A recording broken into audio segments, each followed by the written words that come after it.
Largaron.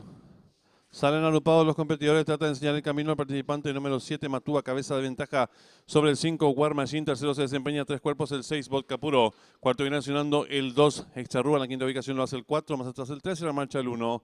Los competidores de contar los primeros 250 metros de carrera con el número 5, War Machine, enseñando el camino, lo hace con cuerpo de ventaja sobre el número 7, Matúa, en la tercera ubicación a 3 cuerpos y medio lo hace el número 6, Vodka Pura, más abierto, gana terreno rápidamente el número 4, arraigado en la quinta ubicación el 2, Exarrúa, más atrás el 3, y la marcha el 1. Los competidores están enfrentando el codo y hay lucha en la delantera por fuera el número 7, Matúa a su costado interior el número 5, War Machine, tercero se desempeña, ganando terreno rápidamente el número 4, arraigado, más atrás lo hace expectante el número 6, Vodka Puro. Los competidores en los últimos 600 metros de carrera, el número 7, Matúa, ahora cuerpo de ventaja sobre el número 4, arraigado, que va en su búsqueda, entre ambos se desempeña el número 6, Vodka Puro, cuarto se desempeña el 5 y están en la recta final.